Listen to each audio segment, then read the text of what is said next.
எனது அருமை மாணவ கண்மணிகளுக்கு என் இனிய வணக்கம். நான் உங்கள் தமிழ் ஆசிரியை உமாதேவி பேசுகிறேன். இங்கு நாம் 9ஆம் வகுப்பு தமிழ் பாடப்பகுதியிலிருந்து இயல் 5இல் உள்ள கற்கண்டு பகுதியான இடைச்சொல் உரிச்சொல் குறித்து பார்க்க உள்ளோம். இடைச்சொல் உரிச்சொல் அப்படின்னும்போது இது சொல்லினுடைய வகைகள் அப்படின்னு நமக்கு தெரியும் இல்லையா? இப்போ பார்த்தீங்கன்னா இலக்கண வகைப்படி சொற்கள் 4 வகைப்படும் அப்படிங்கிறாங்க. அதுதான் பெயர்ச்சொல், வினைச்சொல், இடைச்சொல், உரிச்சொல். இதே இலக்கிய வகைப்படி சொற்கள் 4 வகை உண்டு. அது என்ன அப்படின்னு கேட்டால் இயற்சொல், திரிசொல், திசைச்சொல், வடச்சொல். இப்போ நம்ம பார்க்க போகிறது இலக்கண வகைப்படி அமைந்த சொற்கள் 4இலிருந்து 2ஐ மட்டும் பார்க்க இருக்கிறோம். அதாவது இடைச்சொல் உரிச்சொல் குறித்து பார்க்க இருக்கிறோம். இந்த இடைச்சொல் அப்படின்னும்போது 2 வார்த்தைகளை இணைப்பதற்காக இடையில் வரக்கூடிய ஒரு சொல்லத்தான் இடைச்சொல் அப்படிங்கிறோம். இப்போ இங்கே பார்த்தீங்க அப்படின்னா ஆரம்பத்திலே உங்களுக்கு இடை சொல்லை விளக்கக்கூடிய ஒரு எடுத்துக்காட்டு அமைந்த ஒரு பகுதியை கொடுத்துருக்காங்க. பாருங்கள்.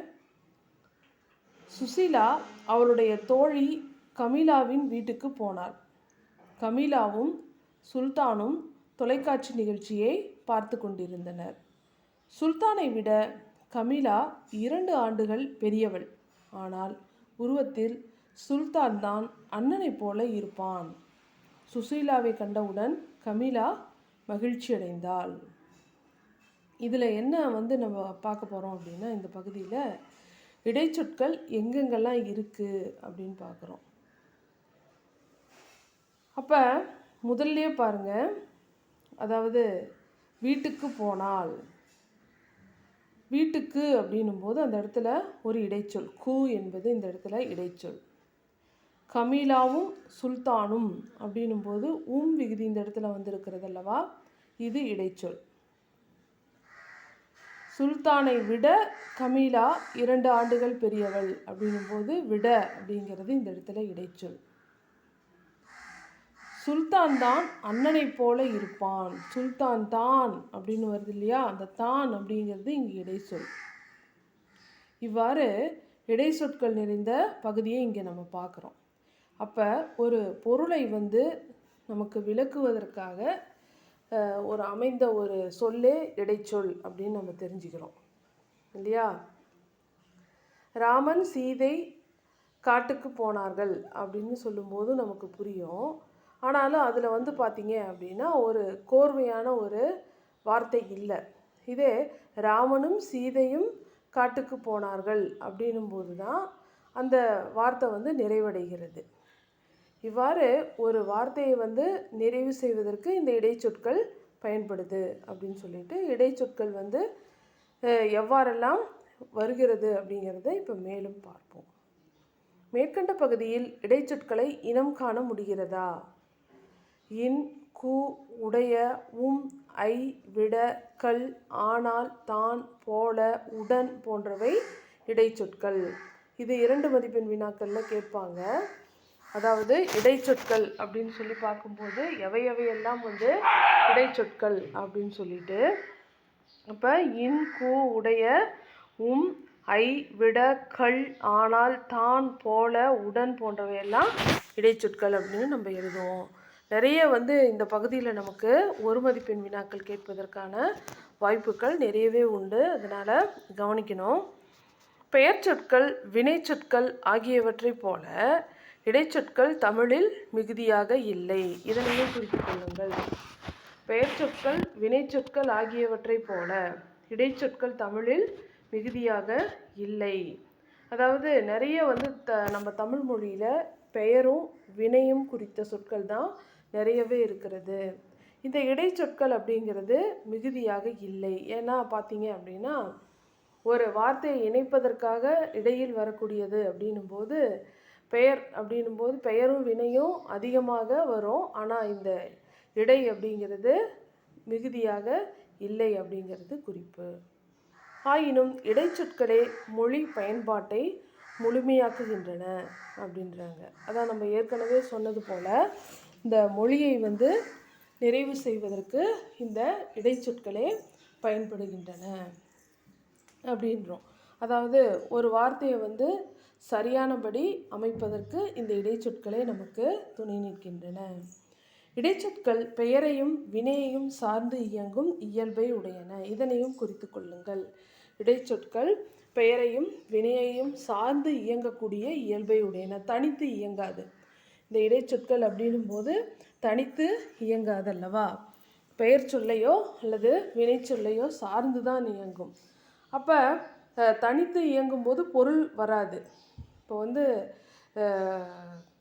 சுல்தானை விட கமீலா 2 ஆண்டுகள் பெரியவள் அப்படின்ற இடத்துல இந்த இடத்துல விட அப்படிங்கிறது தான் இடைச்சொல் இல்லையா? அப்போ வெறுமனே விட அப்படிங்கிற ஒரு வார்த்தையை இந்த இடத்துல சொன்னோம் அப்படின்னா பொருள் வராது. அதை தான் இங்கே சொல்கிறாங்க. இது தனித்து இயங்காது அப்படின்னு சொல்லிட்டு. இதை சொல்கின்றவர் யார் அப்படின்னு சொல்லி கேட்டால் தொல்காப்பியர். இதனையும் குறித்து கொள்ளுங்கள். தாமாக தனித்து இயங்கும் இயல்பை உடையன அல்ல என்கிறார் தொல்காப்பியர் அப்படின்னு சொல்லிட்டு சொன்னதுனால இதை யார் சொன்னாங்க அப்படின்னு சொல்லிட்டு நமக்கு ஒரு மதிப்பெண் வினாக்களில் கேட்பதற்கு வாய்ப்பு உண்டு. எனவே இதனையும் குறித்து கொள்ளுங்கள். இடைச்சொல் பல வகையாக அமையும். இங்கே கொடுத்துருக்கக்கூடிய இந்த அட்டவணையை மனப்பாடம் பண்ணியே ஆகணும். ஒவ்வொருத்தவங்களும் கண்டிப்பாக இந்த இடைச்சொல்லுக்கான அட்டவணையை கண்டிப்பாக மனப்பாடம் செய்தே ஆகுதல் வேண்டும். வேற்றுமை உருபுகளில், பன்மை விகுதிகளில், திணை பால் விகுதிகளில், கால இடைநிலைகளில், பெயரச்ச வினையச்ச விகுதிகளில், எதிர்மறை இடைநிலைகளில், தொழிற்பெயர் விகுதிகளில், வியங்கோர் விகுதிகளில், சாரியைகள், ஓம உருபுகள், இடைப்படை சொற்கள், இது மாதிரி இடைச்சொற்களோட வகைகளை சொல்லறோம். அவையெல்லாம் என்னென்ன அப்படின்னு சொல்லிட்டு நம்ம பக்கத்திலேயே பார்க்குறோம். அதாவது வேற்றுமை உருபுகள் அப்படின்னும் போது ஐயால் கூ, இன் அது கண். இந்த வேற்றுமை உருபுகள் அப்படின்னும் போது இடையில் வரும்போது தான் நமக்கு அங்கு பொருள் புலப்படுகிறது இல்லையா? ஒரு வார்த்தையை நமக்கு வேறுபடுத்தி காட்டுவதற்கு வேற்றுமை உருபுகள் தான் பயன்படுது. அப்போ இந்த வேற்றுமை உருபுகளில் அடுத்தது பன்மை விகுதிகள் அப்படின்போது கல், மார் இவையெல்லாம் பன்மையை குறிக்கின்ற விகுதிகள். திணை பால் விகுதிகள் அப்படின்னும் போது ஏன், ஓம், ஆய், ஈர் அதாவது கல், ஆண், ஆள், ஆர், ஆர்கள், அது, ஆ இதெல்லாம் பார்த்திங்கன்னா திணை பால் விகுதிகள். கால இடைநிலைகள் அப்படின்போது கிறு, கின்று, ஆண், இன்று இதெல்லாம் கால இடைநிலைகள். பெயரச்ச வினையச்ச விகுதிகள் அப்படின்னா ஆ, உ, ஈ, மல் இதெல்லாம் பெயரச்ச வினையச்ச விகுதிகள். எதிர்மறை இடைநிலைகள் அப்படின்னும் போது ஆ, அல், இல். தொழிற்பெயர் விகுதிகள் அப்படின்னும் போது தல், அம், ஐ. இது போல் நம்ம இந்த பகுதிகளை இப்போ படிக்கும்போது இது தேவையா அப்படின்னு தோணும். ஆனால் வரக்கூடிய வருடங்களில், அதாவது உங்களுடைய 10ஆம் வகுப்பு, 11ஆம் வகுப்பு, 12ஆம் வகுப்பு இங்கெல்லாம் பார்த்திங்கன்னா இதை நம்ம படித்து இங்கேயே வச்சிட்டோம் அப்படின்னா இலக்கண பகுதிகள் அங்கு நமக்கு எளிமையாக இருக்கும். அதனால் இந்த அட்டவணையை தவறாமல் படிச்சுக்கிறது நல்லது. தத்தம் பொருள் உணர்த்தும் இடைச்சொற்கள் அப்படின்னும் போது உம், ஓ, ஏ, தான், மட்டும், ஆவது, கூட, ஆ, ஆம். சொல்லுறுப்புகளில் மூலம், கொண்டு, இருந்து, பற்றி, வரை. வினா உறுப்புகளில் ஆ, ஓ. இப்போ நமக்கு இந்த இடைச்சொற்களோட வகைகள் குறித்து அட்டவணை கொடுத்துருக்காங்க. அதில் பார்த்தீங்க அப்படின்னா தற்கால தமிழில் அதிகமாக பயன்படுத்தப்பட்டு வருகின்ற இடைச்சொற்களை தான் நம்ம இப்போ விவரித்து பார்க்க போகிறோம். இந்த பகுதியில் எல்லாவற்றையுமே பார்க்க முடியாது. ஆனால் என்னென்ன அப்படின்றத மட்டும் நம்ம தெரிஞ்சுக்கிறோம் இந்த அட்டவணையில். ஆனால் தற்கால தமிழில் இந்த இடைச்சொற்கள் எவ்வாறு பயன்பட்டு வருகின்றன அப்படின்றது தான் இப்போ நம்ம பார்க்க போகிறோம். இவற்றுள் உம், ஓ, ஏ, தான், மட்டும், ஆவது, கூட, ஆ, ஆம் ஆகிய இடைச்சொற்கள் தற்கால தமிழில் அதிகமாக பயன்படுத்தப்படுகின்றன அப்படின்றாங்க. இதை 2 மதிப்பெண் வினாக்களில் கேட்பாங்க. தற்கால தமிழில் பயன்படுத்தப்பட பட்டு வரக்கூடிய இடைச்சொற்கள் குறித்து எழுதுக அப்படின்னு சொன்னால் நம்ம இதையெல்லாம் எழுதணும். சரி, முதலாவதாக அப்படிங்கிற இடைச்சொல். எனும் இடைச்சொல் எதிர்மறை, சிறப்பு, ஐயம், எச்சம், முற்று, அளவை, தெருநிலை, ஆக்கம் எனும் பொருள்களில் வரும். ஒவ்வொன்றுமே ஒவ்வொரு 2 மதிப்பெண் வினாக்களாக நம்ம கணக்கீடு செய்தல் வேண்டும்.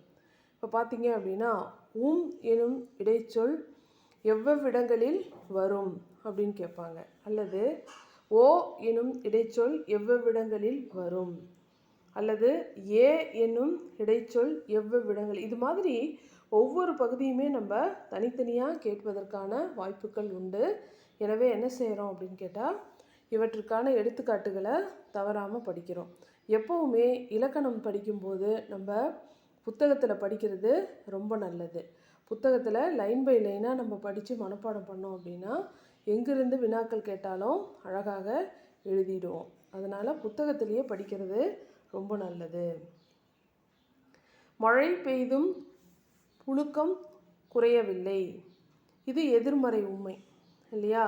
மழை பெய்தும் அப்படின்ற இடத்துல தும் அப்படின்றதுல விகுதி வந்திருக்கிறது. அப்போ மழை பெய்தும் அப்படின்னும் போது இது எதிர்மறை இடைநிலை. புழுக்கம் குறையவில்லை அப்படின்றது எதிர்மறையான சொல்லை உடையதனால் இது எதிர்மறை இடைநிலை. விகுதி வெளிப்படையாக வந்ததனால் இது எதிர்மறை உண்மை அப்படிங்கிறாங்க. பாடகர்களும் போற்றும் பாடகர், இது உயர்வு சிறப்பு. பாடகர்களும் அப்படின்னும் போது அந்த இடத்துல விகுதி வந்திருக்கிறது. இது உயர்வு கருதி தான் இந்த இடத்துல விகுதியை போட்டிருக்கிறாங்க. பாடகர்களும் அப்படின்னும் போது இந்த இடத்துல அந்த பாடகர்களுக்கான தரப்படுகின்ற ஒரு உயர்வு, அதனால் இது உயர்வு சிறப்பு அப்படிங்கிறோம். அடுத்தது நெடில். ஓகார இடைச்சொல் ஒலி, இசை, வினா, சிறப்பு, அதாவது உயர்வு, இழிவு, எதிர்மறை, தெரிநிலை, கழிவு, பிரிநிலை, அசைநிலை ஆகிய 8 பொருளில் வரும் என்று நன்னூல் கூறுகிறது. இதனை அடிக்கோடிட்டு வைத்து கொள்ளுங்கள். ஏன்னா நன்னூல் கூறக்கூடிய ஒரு விஷயமாக இங்கே சொல்லியிருக்காங்க சிறப்பாக.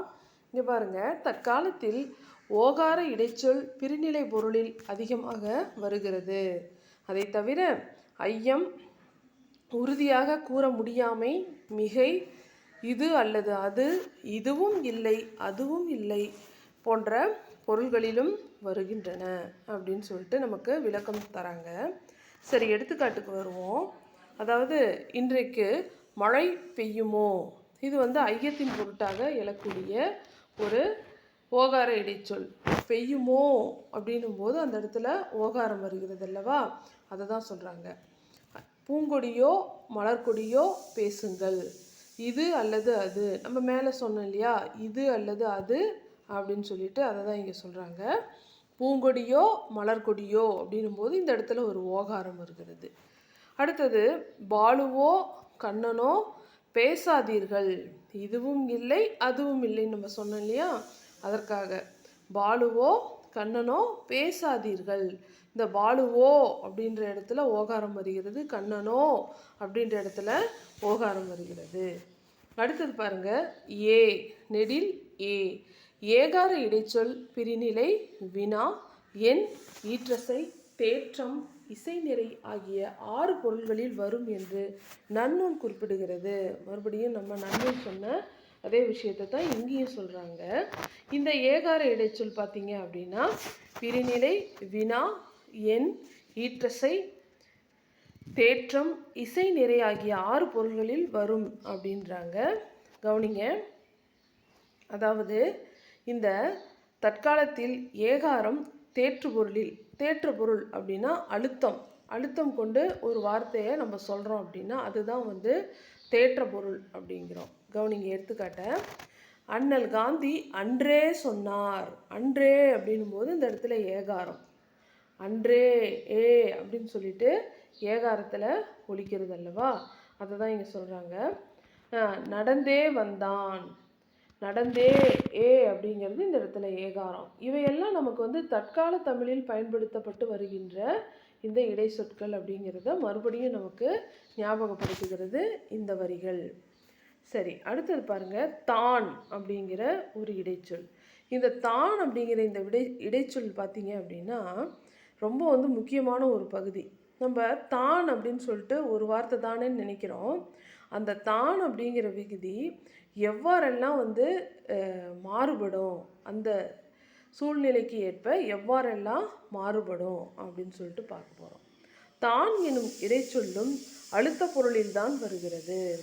சொற்றொடரில் எந்த சொல்லுடன் வருகிறதோ அதனை முதன்மைப்படுத்துகிறது. இப்போ இந்த தான் அப்படிங்கிறது சொற்றொடரில் எந்த சொல்லோடு வருகிறதோ அந்த இடத்துல அது முதன்மைப்படுத்தப்படுகிறது. அதனை பார்த்தீங்க அப்படின்னா ஒரு சொற்றொடரில் ஒரு முறை மட்டுமே வருகிறது. இது முக்கியமான ஒரு பாயிண்ட்டு. ஒரு சொற்றொடரில் ஒரு முறை மட்டுமே வருகிறது. அதாவது இந்த தான் அப்படிங்கின்ற இந்த இடைச்சொல் ஒரு தடவை மட்டும்தான் வரும். சரி, இங்கே பாருங்கள், எடுத்துக்காட்டு கொடுத்துருக்குறாங்க. நிர்மலா தான் நேற்று விழாவில் பாடினாள். நிர்மலா தான் அப்படின்னும் போது இந்த இடத்துல நிர்மலாவை இந்த இடத்துல அழுத்தி சொல்லுது.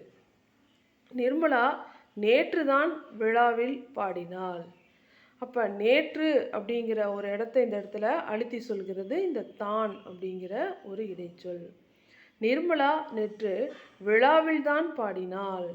அப்போ இந்த இடத்துல விழாவை அழுத்தி சொல்கிறது இந்த தான் அப்படிங்கிற இந்த இடைச்சொல். நிர்மலா நேற்று விழாவில் பாடினால்தான். இப்போ பாடுதல் அப்படிங்கிற ஒரு விஷயத்தை இந்த இடத்துல அழுத்தி சொல்கிறது தான் அப்படிங்கிற இந்த இடைச்சொல். வேறுபாட்டை உணருங்கள்.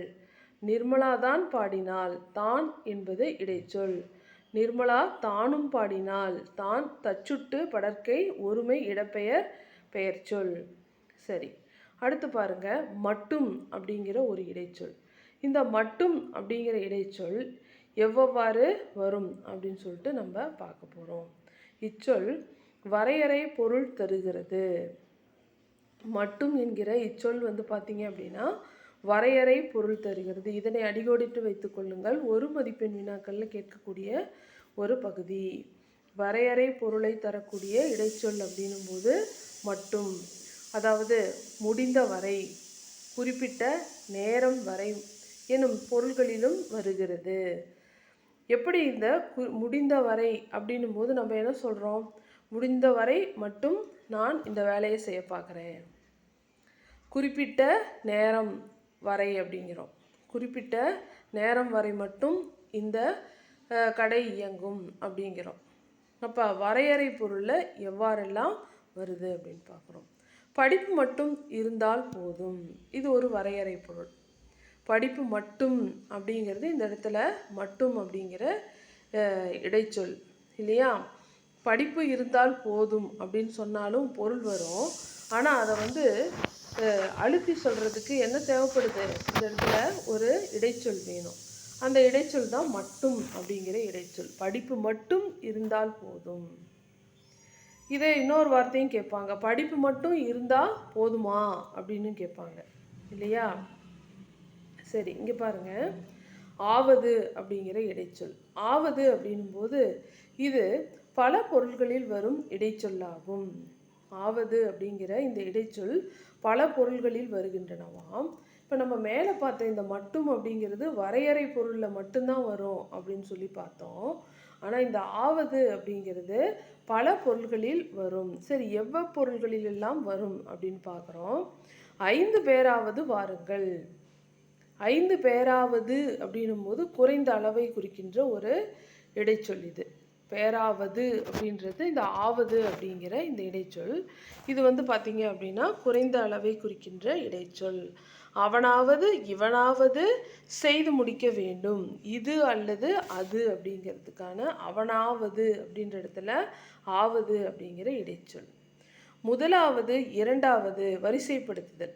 ஆவது அப்படிங்கிறத நம்ம எங்கே பயன்படுத்துகிறோம் அப்படின்னா, முதலாவதான மாணவன், இரண்டாவதான மாணவன், முதலாவது வகுப்பு, இரண்டாவது வகுப்பு, இப்படி சொல்கிறோம் இல்லையா? அதுபோல் வரிசைப்படுத்துவதற்கு ஆவது அப்படிங்கிற இடைச்சொல்ல நம்ம பயன்படுத்துகிறோம் அப்படிங்கிறாங்க. அடுத்தது பாருங்கள், கூட அப்படிங்கிற இடைச்சொல். கூட அப்படிங்கிற வார்த்தையை எங்கெங்கெல்லாம் நம்ம பயன்படுத்துகிறோம் இடைச்சொல்லாக அப்படின்னு பார்க்க போகிறோம். என்னிடம் ஒரு காசு கூட இல்லை, குறைந்தபட்சம். என்னிடம் காசு இல்லை அப்படின்னு சொன்னால் அது வந்து மிகையாகாது. இதே என்னிடம் ஒரு காசு கூட இல்லை அப்படின்னும் போது அந்த கூட அப்படிங்கிற வார்த்தையை போட்டோம் அப்படின்னா தான் அந்த இடத்துல வந்து குறைந்தபட்சமான ஒரு விஷயத்த எவ்வளவு சுருக்கி சொல்ல முடியும் அப்படிங்கிறத நம்மளால் சொல்ல முடியும் இல்லையா? இப்போ அடுத்த ஒரு எடுத்துக்காட்டு, தெருவில் ஒருவர் கூட நடமாடவில்லை. தெருவில் ஒருவர் கூட நடமாடவில்லை முற்றுப்பொருள். அவனுக்கு வரையக்கூட தெரியும். எச்சம் தழுவிய கூற்று. வரைய அப்படின்ற இடத்துல எச்சப்பட்டு நிற்கிறது, முடியாமல் நிற்கின்றது அந்த வார்த்தை. அதனால் இதை வந்து எச்சம் தழுவிய கூற்று அப்படிங்கிறாங்க. அவனுக்கு வரையக்கூட தெரியாது அப்படின்னும்போது இந்த இடத்துல எச்சம் தழுவிய இடத்துல கூட அப்படிங்கிற ஒரு இடைச்சொல்லை சேர்க்கும்போது இது எச்சம் தழுவிய கூற்று அப்படின்றோம். சரி, அடுத்தது பாருங்கள், நெடில் ஆ. ஆ அப்படிங்கிறதும் இடைச்சொல் என்பதை பார்த்தோம். அதாவது தற்கால தமிழில் இங்கே பாருங்கள், ஆ என்னும் இடைச்சொல் சொற்றொடரில் எந்த சொல்லுடன் இணைந்து வருகிறதோ அச்சொல் வினாவாகிறது. இந்த ஆ என்னும் இந்த இடைச்சொல்லானது எந்த சொல்லு கூட சேர்ந்து வந்தாலும் அந்த சொல்லெல்லாம் வினாவாகிறது. அதாவது புகழேந்தி நேற்று உன்னுடன் பேசினானா, இந்த இடத்துல பேசினானா அப்படின்னும் போது ஆ விகுதியில் முடிகிறது இல்லையா? அதனால் இது வந்து பார்த்தீங்க அப்படின்னா எந்த இடத்துல எந்த சொல்லோட சேருகிறதோ இந்த ஆ விகுதி அந்த இடத்துல வந்து இது வினாவாக மாறிடும் அப்படின்றாங்க. இப்போ நம்ம வந்து இடையில தான் வரும் அப்படின்னு சொல்லி பார்த்தோம் இடைச்சொற்கள். இந்த இடத்துல பார்த்தீங்க அப்படின்னா முடிவில் வந்து சேர்ந்தாலும் இது வந்து இடைச்சொல்லாக எடுத்துக்கொள்ளப்படுகிறது. புகழேந்தி நேற்று உன்னுடனா பேசினான். இங்கே பாருங்கள், இடையில் வரக்கூடியது உன்னுடனா பேசினான் அப்படின்ற இடத்துல ஆ விகுதி வந்து இவ்வாறு வினா பொருளை நிறைவிக்கிறது அப்படின்னு சொல்லலாம். அடுத்தது பாருங்கள், ஆம். ஆம் அப்படிங்கிற இந்த இடைச்சொல்ல எங்கே வருது அப்படின்னு பார்க்குறோம். சொற்றொடரின் இறுதியில் வந்து இசைவு, சாத்தியம், பொருத்தம் ஆகிய பொருள்களிலும் தகவலாகவும் வதந்தியாகவும் செய்தியை கூறுவதற்கும் பயன்படுகிறது. நான் மறுபடியும் சொல்கிறேன், 2 மதிப்பெண் வினாக்களில் தனித்தனியாக இந்த பகுதிகளை எல்லாம் கேட்பதற்கு அதிகமாகவே வாய்ப்புகள் உண்டு.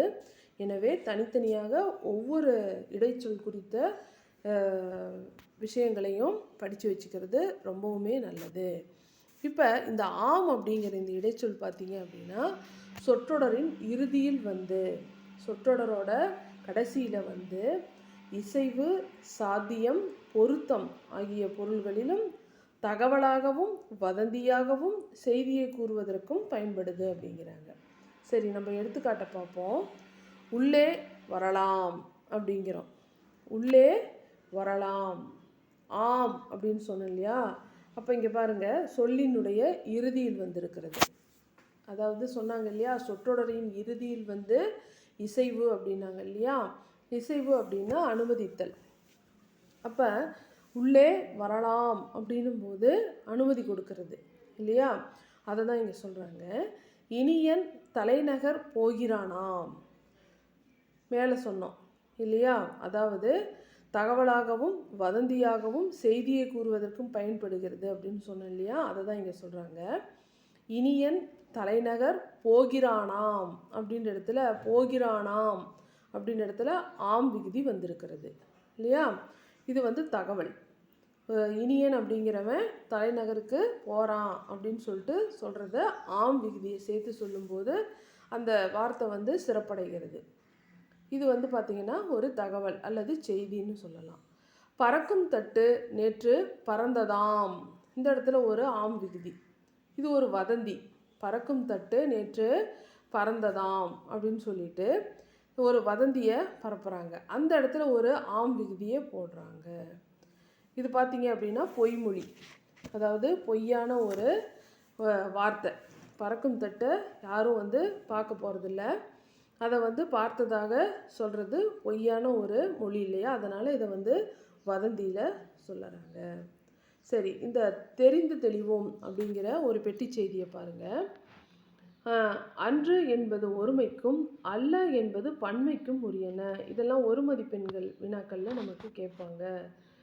இது பழம் அன்று, இவை பழங்கள் அல்ல. அப்போ இந்த அன்று அப்படிங்கிறத நம்ம ஒருமைக்கு தான் பயன்படுத்தணும். அல்ல அப்படிங்கிறத நம்ம பன்மைக்கு, அதாவது நிறைய பொருள்களுக்கு பயன்படுத்தணும். எத்தனை என்பது எண்ணிக்கையை குறிக்கும் இல்லையா? இதே எத்துணை என்பது அளவையும் காலத்தையும் குறிக்கும். இதெல்லாம் நம்ம இலக்கண முறைப்படி எழுதக்கூடிய விஷயங்கள். இதெல்லாம் நமக்கு ஒரு மதிப்பெண் வினாக்களில் கேட்கக்கூடிய பகுதிகள், கவனிக்கணும்.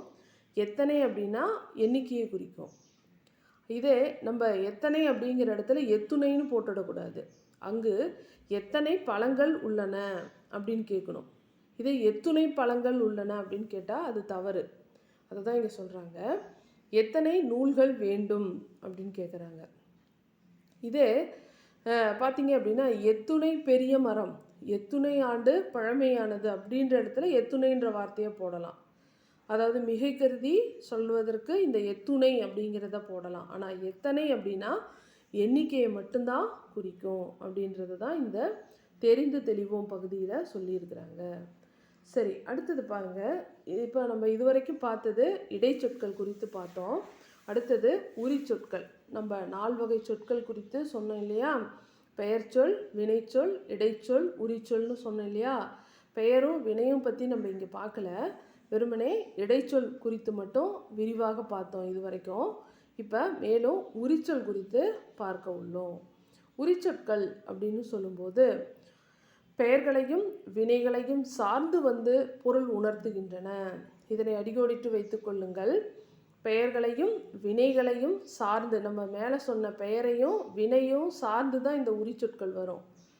உரிச்சொல் இசை, குறிப்பு, பண்பு எனும் பொருள்களுக்கு உரியதாய் வரும். உரிச்சொற்கள் ஒவ்வொன்றும் தனித்த பொருள் உடையவை. இது எல்லாமே முக்கியமான பாயிண்ட்ஸ் நமக்கு. ஆனால் இவை தனித்து வழங்கப்படுவது இல்லை.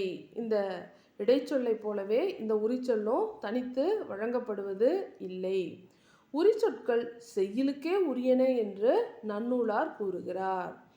இதனையும் அடியோடிட்டு வைத்து கொள்ளுங்கள். உரிச்சொற்கள் செய்யுளுக்கே மட்டும் உரியன அப்படின்னு சொல்லிட்டு நம்ம நன்னூலார் கூறுகிறார் அப்படின்ற குறிப்பையும் சொல்கிறாங்க. இந்த பேரா முழுவதுமாகவே உரிச்சொற்கள் குறித்த சிறப்பை கூறுகின்றன.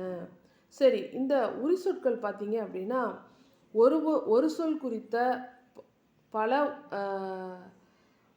ஒரு சொல் பல பொருளுக்கு உரியவனவாகவும் பல சொல் ஒரு பொருளுக்கு உரியவனவாகவும் இருக்கின்றது அப்படிங்கிறது இதனுடைய சிறப்பு.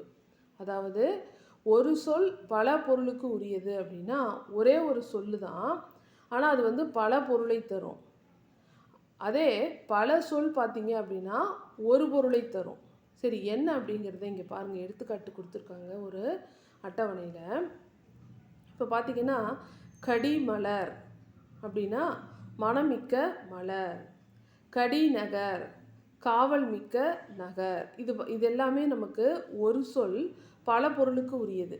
ஒரே சொல்லு தான், ஆனால் பல பொருளுக்கு உரியதாக இருக்கிறது. இந்த கடி அப்படிங்கிறது ஒரு சொல்லு, ஆனால் அந்த இடத்துக்கு தகுந்த மாதிரி பல பொருளை தருகிறது அப்படிங்கிறது தான் இங்கே சிறப்பு.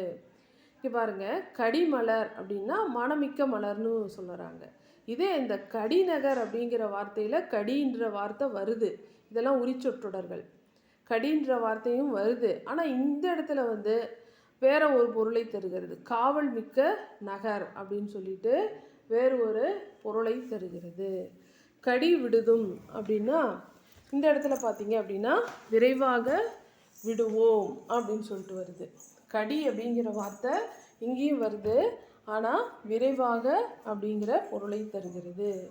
கடி நுனி அப்படின்னு சொல்லுவோம், கூர்மையான நுனி. இவ்வாறு ஒரே ஒரு சொல்லு தான், ஆனால் பல பொருளுக்கும் உரியவனவாக வருகிறது இந்த உரிச்சொல். அடுத்தது பாருங்க, பல சொல் ஒரு பொருளை குறிக்கின்றன. என்ன அப்படின்னு சொல்லி பார்க்கும்போது உரு, தவ, நனி என்ற 3 உரிச்சொற்களும் கவனிக்கணும். உரு, தவ, நனி என்ற 3 உரிச்சொற்களும் மிகுதி எனும் பொருளில் வருகின்றன. இது மூணுக்குமே பார்த்தீங்கன்னா ஒரே பொருள் தான். மிகுதி அப்படிங்கிறது தான் இது மூணுக்குமே உரிய பொருள். உரு பசி தவ சிறிது நனி நன்று. இந்த இடத்துல உரு பசி தவ சிறிது நனி நன்று, இதற்கு மூணுக்குமே பார்த்தீங்க அப்படின்னா மிகுதி அப்படிங்கிற பொருளில் தான் வருகிறது. அப்போ மிகுதியான பசி, மிகச்சிறிது, மிக நன்று அப்படிங்கிறது தான் இதற்கான பொருள். இந்த இடத்துல பல சொல் ஒரு பொருள் குறித்து வருகின்றன. இவ்வாறு இந்த உரிச்சொல் அப்படின்னும் போது ஒரு சொல் பல பொருளுக்கு உரியவனவாகவும் பல சொல் ஒரு பொருளுக்கு உரியவனவாகவும் வரும் அப்படிங்கிறது இந்த உரிச்சொல்லினுடைய சிறப்பு. அதாவது சால, உரு, தவ, நனி, கூர், களி, மா, தட இதெல்லாம் நம்ம உரிச்சொல் அப்படிங்கிறோம் இல்லையா? சரி, இங்கே பாருங்கள். உரிச்சொற்கள் பெயரையும் வினையையும் சார்ந்து அவற்றிற்கு முன்னால் பொருள் உணர்த்துகின்றன. உரிச்சொற்கள் பெயரையும் வினையையும் சார்ந்து அவற்றிற்கு முன்னால் பொருள் உணர்த்துகின்றன. இந்த இடத்துல நமக்கு அடிக்கோடிட்டு வைத்துக்கொள்ளக்கூடிய பகுதி இது. ஒரு சொல் பல பொருளுக்கு உரியதாய் வருவதும் உண்டு, பல சொல் ஒரு பொருளுக்கு உரியதாய் வருவதும் உண்டு. நம்ம மேலே பார்த்த அதை தான் இங்கே சொல்கிறாங்க. இப்போ பார்த்தீங்க அப்படின்னா மழை, குழ என்பவற்றிலிருந்து உருவானவை மழலை, குழந்தை போன்ற சொற்கள். இதனையும் அடிக்கோடிட்டு வைத்துக் கொள்ளுங்கள். மழை, குழ என்பனவற்றில் உருவானவை டேஸ் டேஸ் போன்ற சொற்கள் அப்படின்னும் போது மழலை, குழந்தை. உவப்பு அதாவது உவகை, பசப்பு அதாவது நிறம் மங்குதல், பயப்பு அதாவது பயன் போன்றவை அப்படியே பயன்படுகின்றன அப்படின்னு சொல்லிட்டு சொல்கிறாங்க. செழுமை என்பது செழிப்பு, செழித்த, செழுமைக்கும் என பெயராகவும் வினையாகவும் பயன்படுகிறது. விழுமம் என்பது விழுப்பம், விழுமுதல், விழுமிய என பெயராகவும் வினையாகவும் பயன்படுகிறது. பிற உரிச்சொற்களும் அவ்வாறே தற்காலத்தில் பயன்படுகின்றன அப்படின்னு சொல்லிட்டு உரிச்சொற்கள் எவ்வாறெல்லாம் வருகின்றன அப்படின்ற ஒரு விஷயத்த இங்கே நமக்கு சொல்ல வராங்க. இவ்வாறு இந்த பகுதியில் பார்த்தீங்க அப்படின்னா நம்ம இதுபோல் சொல்லினுடைய வகைகள்லேருந்து 2 வகைகளான இடைச்சொல், உரிச்சொல் குறித்து பார்த்தோம். அவையெல்லாம் இந்த தற்கால தமிழில் எவ்வப்பொருளில் எங்கெங்கெல்லாம் வருகிறது, எவ்வாறு பயன்பாட்டில் உள்ளன அப்படின்ற விஷயத்தை தான் நம்ம இதுவரைக்கும் மிக சிறப்பாக பார்த்தோம் இல்லையா? இதில் பார்த்தீங்க அப்படின்னா நான் ஏற்கனவே சொன்னது போல் நிறையவே நமக்கு வினாக்கள் உள்ளன. ஒவ்வொரு வரியுமே நமக்கு வினாக்களாக அமைந்தவை தான். எனவே என்ன செய்யணும் அப்படின்னா இலக்கணத்தை எப்போதும் புத்தகத்தில் படிக்கிறத வழக்கமாக வைத்து கொள்ளுதல் வேண்டும். ஒவ்வொரு வரிகளையும் புரிந்து படித்தல் நன்று. மேலும் இந்த பகுதி இத்துடன் முற்று பெற்றது. மீண்டும் நாம் எம்முடைய அடுத்த பதிவில் சந்திப்போம். நன்றி, வணக்கம்.